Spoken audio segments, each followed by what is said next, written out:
Hello and welcome to this week's edition of Income is the Outcome with Tim Whistler, where we believe it's not how much you earn, it's how much you keep. I'm your host, Kristin Oakley, and joining me in the studio is the president and founder of the Whistler Agency, Tim Whistler. We've got a great show for you today. The title of today's show is Mark Your Calendars. If you've ever wondered what you should be doing when from a retirement planning perspective, you're not going to want to miss today's show. Tim, my friend, always a joy to see you. How are you this week? I'm well, Kristin. How about you? I'm doing fantastic. Excellent. Thank you. And, in addition to the television show, I know you've been really busy. You've had a lot of viewers calling in, connecting with you that way, also through your podcast. But you also do a lot of live events throughout Central Illinois. And I know you did a very unique event a few months back. I'd love for you to share with our viewers what took place. So there's a movie out there that was produced about sometime in late October of 2022, something like that. It's called The Baby Boomer Dilemma. And it's an 85-minute long movie, and it basically has content from PhDs and Nobel Prize winners who talk about this time of life and why it's critical to sometimes have that shift of the vehicles that we need in retirement to create the income that you want to have in retirement.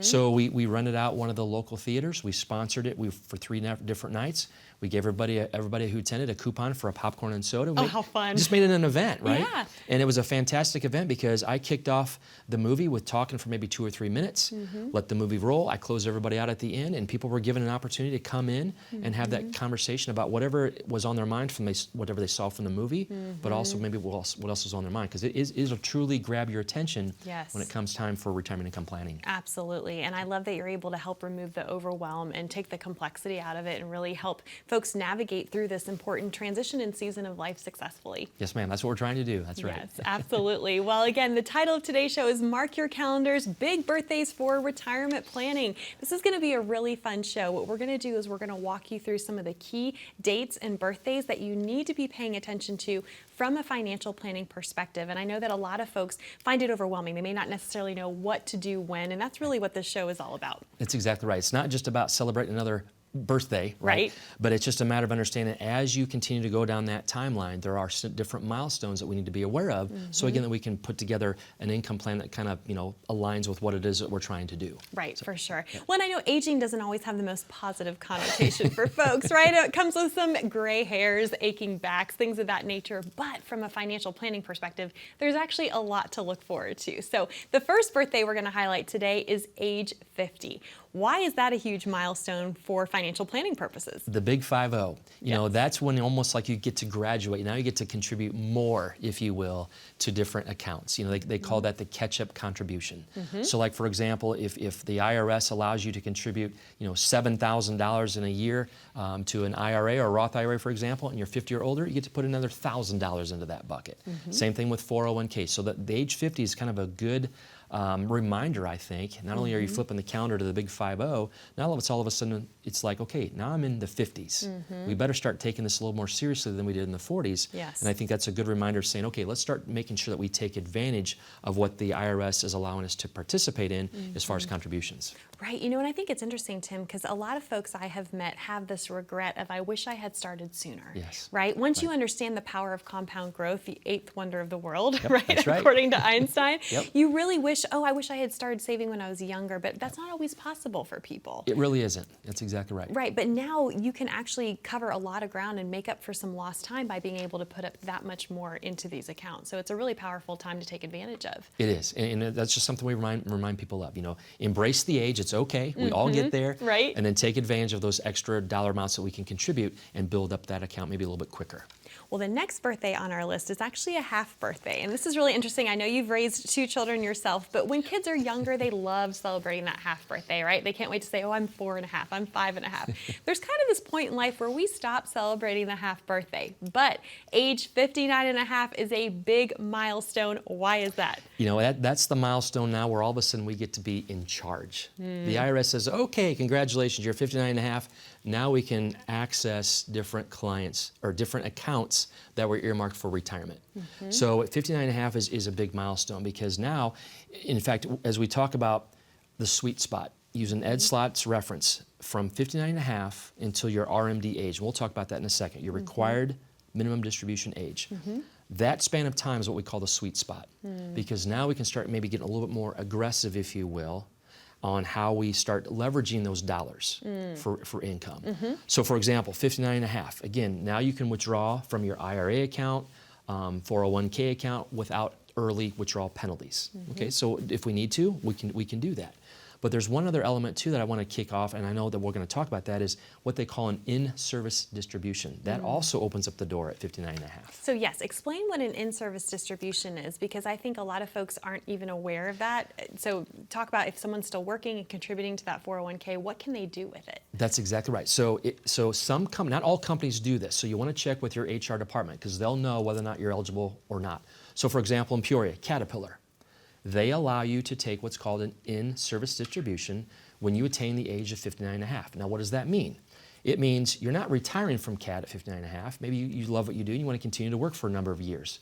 But at 59.5, you're eligible to take what's called an in-service distribution, which means you have access to your 401k, and you can roll that into maybe a traditional IRA, i.e., you now have more possibilities, more opportunities on what those dollars can do for you, as opposed to just leaving them at that 401k with a limited menu. So we don't want to, move everything. We still want to leave some dollars there because you can still contribute. Yep. You can still get the company match. Right. But if we're starting to get 59.5, closer to that magical retirement age of maybe 60, 62, 65, we can take the bulk of that 401k that we have built for decades, move it somewhere else, start fulfilling its purpose for income that you're going to need in retirement. Right, and you said this, I think it's important to highlight. What a lot of folks don't realize is if you leave that money behind or you just keep it as the 401k, often you have limited investment choices and you don't have as much control over your money. You're also still paying to have that money managed, and a lot of times those fees are not inexpensive, right? That's exactly right. And sometimes we cannot find the fees. It's hard to calculate the fees. They're kind of embedded. They're kind of hidden. Again, going back to the story of my dad. My dad did not know what to look for.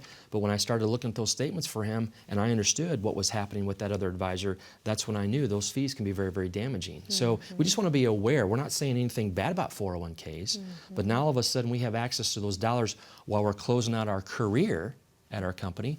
Why not take advantage of that, move those dollars somewhere else? Maybe we can reduce fees. We can maybe postpone, maybe reduce some volatility potential. Right. So we have some more, just basically take advantage of the options available to us. And I know this is something that you routinely do for folks, right? You Absolutely. help them execute this and make sure that it's done properly so that there's no, consequences negatively that can happen as a result. That's exactly right. The story right now comes to the top of my mind is Dean and Marine. Dean works for CAT, Marine works for another small little company. They both provided in-service distributions to their employees.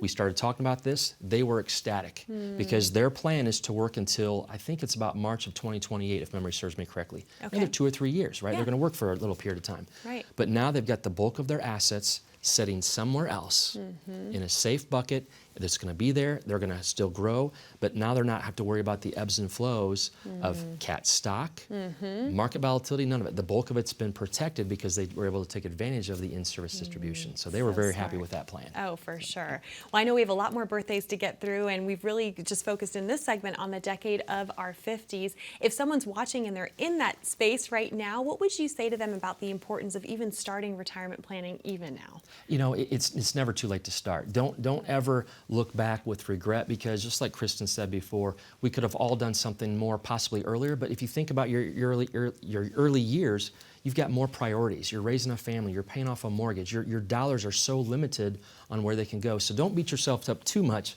about not starting when maybe you thought you should have. So start today. Today is better than waiting until tomorrow.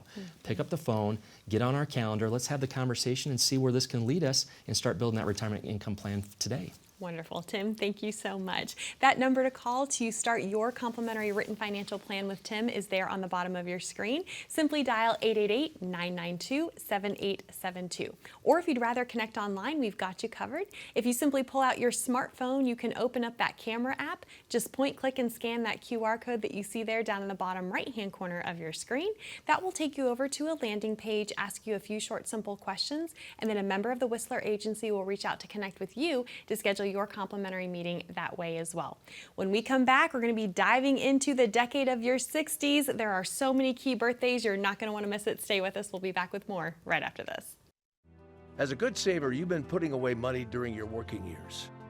Studies find that the biggest fear of retirees is running out of money. Market volatility isn't just the downward movement of stock prices, it's the size and frequency of change. The more dramatic the ups and downs, the higher the volatility. This can put savers who are newly retired or a few years away from being retired at greater risk. Today's generation of retirees is not receiving traditional pensions as our parents or grandparents did.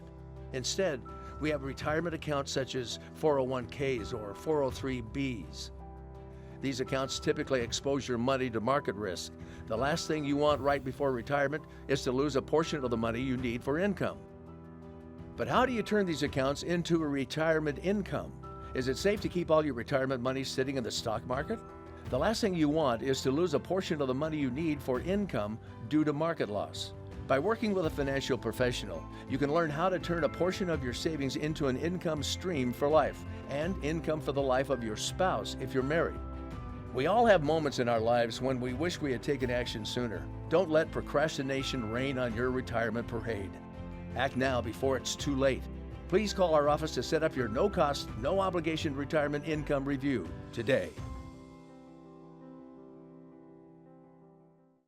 Welcome back to Income is the Outcome with Tim Whistler. I'm your host, Kristin Oakley, and today Tim and I are discussing big birthdays for retirement planning. In the first segment, we went through the decade of your 50s. It's time now to talk about several key birthdays during the decade of your 60s. So congratulations, someone has turned 60 years old. What happens now?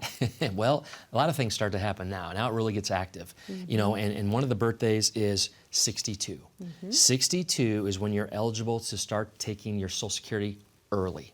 Okay, so there's, again, we will not go into the details here. We're just kind of trying to hit the highlights of this. For sure. But you know, 62, when you look at your full retirement age number off your statement, and if you haven't done this yet, just a little side note, go out to the Social Security website and create an account and pull out your statement, because I don't think they're mailing these things out anymore. They aren't anymore. You have to create your own account. It's free to do it. It's ssa.gov, so ssa.gov. Very important that you don't use a different .com or .net. .gov. .gov, exactly Yep. right. So then once you've done that, just like Kristin said, once you then download that report, now you'll see the different ages, and it starts at 62. And again, like we kind of talked about before, 62 just simply opens up the door. Doesn't mean we need to take it at 62, but at least we know that we have access to it if the circumstances are right. Right, and again, we could do an entire show on Social Security Goodness, alone. There's yes. over 567 mathematical calculations, but the point is, when you do turn it on at 62, you get a significant, you know, it's much less than if you wait until your full retirement age. So just because you can turn it on doesn't always necessarily mean that you should, right? That's exactly right. And I just kind of brought some notes here just so I did not mess up the numbers. So for example, let's say you're looking at your report, right? You went on to ssa.gov, you downloaded your report, and your full retirement age based upon your year of birth is 67 in this example. Let's say at 67, your full retirement age benefit is $3,000. If you turn it on at 62, you'll be probably shocked to know that number is going to be 30% less. So that'd be like $2,100 a month. That can be dramatic, especially over a period of time. Yep. So just like Kristin said, we want to just know what the numbers are and then create a decision based upon what does the holistic viewpoint look like when we start talking about our Social Security numbers. Absolutely, because maybe your health is such that you do need to turn it on early, right? Absolutely. There's been, again, I'm not an advisor who sits hard and fast on an age for everybody. It's customized for everybody. Everybody's needs are differently. Let's just understand the numbers and then move forward with the decision and making sure that's a part of the overall plan. Absolutely, and while we're talking about it, I do think it's important to note too that, you know, there are so many personal factors that far outweigh the math. That's why there's no substitute for really sitting down in the financial planning environment to figure out when is the optimal time for you. And also, the Social Security Administration can only give you information. They are not allowed to give you advice based on your personal individual situation. The only way you're going to be able to get that kind of advice is by coming in and sitting down with someone such as Tim and working with the team of Whistler Agency to really find out when the optimal time is for you. So important to highlight that as well. Absolutely. Great point. Yes. Yep. All right. Well, let's move on now to age 65. And with that big birthday comes a very important word, the M word, which is? Medicare. Medicare. All right. That's Talk right. about another maze to navigate. Oh, goodness gracious. These poor folks. You know, and I've been blessed to, I've been a Medicare broker since back to 2005. And I've since made the decision to kind of move away from that, just to have a laser focus on retirement income planning. So again, if you're coming into that age and you're not sure who to talk to, don't fret. We've got resources for people to You have understand. strategic partners you partner with, right, to help We with the do. Medicare planning. Yeah. You know, because there's 4 parts to Medicare. You know, how do you understand Part A, Part B, Part C, Part D? Then you basically have 2 options with Medicare. Medicare supplement plans with the standalone drug plan, all the way to a Medicare Advantage plan, and it just goes deep and deep and deep. So just understand that as you get ready to age into Medicare at 65, you've got options available to you. Seek out the help of somebody that's local. Don't just listen to everybody who's yelling at you on the TV every fall when the enrollment season kicks up and all the commercials come up and phones ring off the hook. Just know that when you age into Medicare, you've got some options. Find that credible broker who can explain the options to you so you can pick the right plan. And to your point too, there's this marketing machine that starts, right? Like I kind of joke with folks, you get really sexy once you hit this milestone birthday because everybody wants your attention. Yes, they do. And I've heard some horror stories of how people have felt like they've been forced into enrolling in Medicare. They didn't even realize they did enroll in it because of all that marketing machine. So to your point, really important to work with someone that they can trust who can help them navigate through all those choices. Absolutely, because a lot of times those phone calls you get, they'll make it sound really, really good, but at the end of the day, those people just might be looking to fulfill a sales quota. They may not know you, they may not care about you, but if you find somebody that's local who understands the options and who provides that unbiased recommendation, that's key. Find that person, that way you can understand the pros and cons of a Med Sup, pros and cons of a Medicare Advantage plan, find the right company, find the right plan. Yeah, for sure. All right, well, moving on down the list of birthdays here, where you've come to full retirement age, which for most folks is now age 67. Now, full retirement age from a Social Security perspective depends on the year that you were born. So there's a chart you can look up to find out what yours is, but for most folks now, it's age 67. That's exactly right. And that now comes to play what we talked about before. And that's now the dollar amount you've earned from all the years you've been paying into the system, all right? So that's 100% of what you're entitled to, that's right? Exactly right, 100%. So that way then we can make the decision, okay, when should we turn it on? But just understand that's our full retirement age benefit. So when you look at the report, that's based upon all the earnings. I think they take the top 35 years of earned income, something like that, some type of formula. And that way then we understand that's the age in which we can have access to that full retirement age benefit. Right. So. And something we didn't mention earlier, which I think we should point out, if someone chooses to claim Social Security prior to their full retirement age and you're still working, why might that not be a good idea? That's a great point. That's one of the questions that we ask people. If you're going to retire full-time from work, what are you going to do with your time if you're before full retirement age? Well, I might go get a part-time job. Well, then be careful if you decide to turn on Social Security, because if you turn on Social Security prior to your full retirement age and you go out and earn income, if you earn too much, they will reduce your benefit. So to your point, Kristin, we want to have a plan. We want to understand, hey, I've paid into this all these years. I want to get to it as fast as I can. That's fine. We just have to understand if we decide to do that before our full retirement age benefit, we may be shooting ourselves in the foot, theoretically speaking, by giving up too much because we earn too much other income. I found a lot of folks aren't even aware of these give backs, and how much you're allowed to earn before you trigger those give backs, it's really low. It's around $22,000 for this year. So if you earn more than that and you're collecting Social Security and it's prior to your full retirement age, I always say what the government giveth, the government loveth to taketh away, right? And Yes, they're going to take away $1 for every $2 over that earnings limit. That's exactly right. It's not a good scenario. You don't really want to put yourself into that scenario. So again, just sit down. Let's talk through the plan. Let's talk through what your thoughts are as far as, hey, maybe I get bored at home because I'm no longer working full time, so maybe go grab some part-time income. Okay, then does it make sense for us to turn on income from Social Security early as opposed to wait until for retirement age benefit? Right. Well, my goodness, so many key birthdays just in the decade of our 60s alone. And so much of what we've talked about, too, really highlights the importance of why you need to have a comprehensive, holistic financial plan that looks at all of these pieces of your retirement puzzle, right? That's exactly right. In fact, I mentioned previously, we talked about Retirement Analyzer. That's the key income planning software that we use that provides a holistic approach. But I subscribe to a whole other set of software to maximize Social Security. It's simply just a report that we can provide back to you that says, okay, based upon your year of birth, based upon your full retirement age benefit, that report will say, okay, here's what your full retirement age benefit will be. Here's what it could be if you turn on early as 62, and this is what it could be if you delay it till 70. Because again, we've not quite got there to that point, but if we delay it, we can actually get an 8% per year increase up until 70 years of age. Okay, so when's that optimal time? That report can kind of just lay it out on a piece of paper so we can see the numbers and decide, like you said before, does it fit the lifestyle that we want to have for retirement? Right. Well, I know folks watching today, if they haven't yet had the opportunity to come in and meet with you, will be so excited to do so that you can put all these pieces together for them. Share again what they are going to receive when they come in for that complimentary written financial plan. So they are going to get a very comprehensive, detailed report from Retirement Analyzer. That's the one that's going to walk them through if one of the, like for husband and wife, if one of them is still working, we're going to look at the pre-retirement phase until we actually stop working. And then when we're both retired, now we're going to look at the retirement phase. We look at income. We look at expenses, current and future. We look at legacy planning. So that comes from Retirement Analyzer.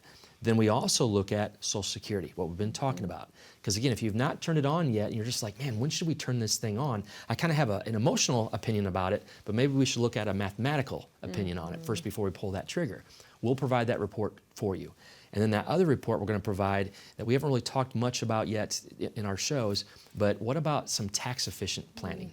Again, we have a whole other set of software that we can utilize to say, okay, if we have followed the rules all these years and we have built a tax-deferred account, here comes the IRS knocking on the door saying, hey, remember us? You have to start taking some money at some point, and when you do, we're going to tax every withdrawal. Right. So that way we provide those reports for clients. That way they can have a detailed analysis of the overall plan and making sure it kind of fits what they want to do in retirement. Such a huge value you provide, and again, it's completely complimentary. So if any of this is resonating with you, if you would like to claim your complimentary written financial plan from Tim and the team, all you have to do is call that number on the bottom of your screen, 888-992-7872. Or again, you're also welcome to scan that QR code. That will get you connected as well. When we come back, we're going to dive deeply into this tax conversation as we enter the decade of your 70s. Stay with us. When was the last time you saw your financial professional? Are you getting the most out of the strategy that was created for you? Although you've done a great job finding someone to help plan for your future, are you 100% sure that you were given the right strategy? We can help answer these questions and more with a complimentary second opinion evaluation. We will take a look at what you have in place and then help determine if you're well positioned to get the most out of your future retirement income. In the event that it is not, we can help by making suggestions and showing you how to get on the right path. You wouldn't get just one opinion when it comes to a major health decision, so why would you treat your most important financial decision with such disregard? Call today for your no-cost, no-obligation second opinion evaluation to see if you're getting the most out of your retirement income plan. Welcome back to Income is the Outcome with Tim Whistler. I'm your host, Kristin Oakley. We've been talking about key birthday milestones from a financial planning perspective today. We've been through the decade of your 50s. We just covered the decade of your 60s. So much to unpack there. Now it's time to talk about the decade of your 70s. So Tim, first big birthday, age 70. What do folks need to know about it? By that time, if you've not turned on Social Security, it's time. You might as well go ahead and turn it on because it doesn't grow anymore at that point. Right? So go ahead and flip that switch. Enjoy the extra benefits that you've earned now that you've waited an extra few years, and turn on that switch and start drawing out that Social Security benefit. Absolutely. So there's no point in waiting beyond the age of 70 because the amount of the check will not rise, That's right? exactly right. Take All right. advantage. Now the next huge milestone, and this was a big one, and it has to do with taxes, is age 73. Talk about what happens now at that age. So now, we've got tax-deferred dollars. You've followed the rules all these years. You deferred taxes through that micro lens, and now it comes time for those dollars to be taxed. So your 401k, your traditional IRA, your whatever workplace retirement plan you had that was tax deferred, right? Exactly. Tax deferred, pre-tax, the labels are kind of interchangeable. Right. It now basically says you are now required to take minimum distributions from those accounts. And again, with the Secure Act that was just passed in 2020, then the update, the 2.0 that came out, they changed the RMD age. So now it's either 73 or 75 for people who are not quite there yet. So again, it's just that age for us to be aware that that data is lingering down the road, and all of a sudden we have to start taking income from those accounts, whether we want to or not. Right. Whether you need it or not, whether you want to or not, you have to. And guess what? If you don't, you're going to be hit with an additional 25% penalty from the IRS. That's the problem. And folks a lot of times don't realize this, and they can inadvertently fall into that trap. That's exactly right. I mean, it's bad enough that it's taxed. Right. And if we miss it, now we're fined. So we do not, that's why they have it called required minimum distribution. We don't have to like it, we just have to follow the rule Right. and making sure that we implement that and do not be susceptible to a fine. You know, you said something really interesting earlier on in the show, and I know that you are an elite advisor with Ed Slott, elite IRA advisor, and you talked about the sweet spot between ages 59 and a half and RMD age of 73. Explain what you mean by that. So that's when, again, with Mr. Slott and all the incredible resources that we have from him and his team, that's what he has taught us advisors of saying, look, when you're engaging in comprehensive financial planning with your clients, let them understand that this window just opened. And now we need to start talking tax planning. And this is what we're doing for people on a regular basis, because if I'm sitting down with somebody who's 60 and they've got, let's just say, 3/4 of their overall portfolio in a tax deferred account, and all of a sudden their RMD is going to be at 75, 15 years from now, that's a big tamale. And now all of a sudden when I can show them, hey, if you don't do anything, if you just leave it right where it's at, and it grows at a very conservative rate of return, whatever, all of a sudden now that tax deferred account is quite a bit larger. What also comes with that larger account value? A larger tax liability. Yes. So the sweet spot says we need to start considering, does it make sense for us to start converting some dollars out of that forever taxed bucket, pay the taxes while they're quote unquote on sale, and put those dollars into the never taxed bucket. And that's what we talk about when we talk about tax planning to create tax efficient income in retirement. Right, and doing those Roth conversions. And I think there's a lot of misconceptions, because sometimes I hear folks say, well, I'm not eligible to have a Roth because I've earned too much. So maybe you weren't able to contribute to a Roth because there are income limits with that. But guess what? There's no income limits when it comes to doing a Roth conversion, and that's what you're talking about. That's exactly right. We can run that analysis to say, okay, depending upon what tax bracket we're in, because we might, at 60, we might still be working. Right. So we've got income coming in, and all of a sudden we start talking about Roth conversions. What that means is, in order for us to transition those dollars out of that dreaded forever taxed bucket, to get them into the never taxed bucket, what do we have to do? We have to pay taxes on that. So does it make sense for us to pay taxes on top of what we're already paying from income? Again, that's what the analysis is all about. So that way, at least we're aware of what's going on, because again, there's a document that I share with people that shows us the history of the tax returns. And if you look back at this, back when we came out of World War II, the highest tax bracket was 94%. Yes. And here we are today at 37%. But what else is different? The deficit. Right. Where's the government going to get the money from? Right. So we just want to be aware of that. If we've got tax deferred dollars and they get to dictate how much of that you get to keep, we might want to be proactive with our tax planning for retirement income. For sure, and this is why it's so important to engage in strategic tax planning. I know you love doing that for the folks that you help. So Yes, ma'am. Awesome. Well, Tim, thank you so much. We've covered over 25 years of key dates and birthdays and milestones from a financial planning perspective. Wherever you are on that spectrum, the time is now to get that plan in place for yourself. So to claim your complimentary written financial plan, simply call 888-992-7872. You're also going to be able to get a complimentary copy of Tim's book, Licensed to Spend. Hey, thanks so much for being here. We appreciate you. Be safe, be happy, be blessed. We'll see you next time here on Income is the Outcome.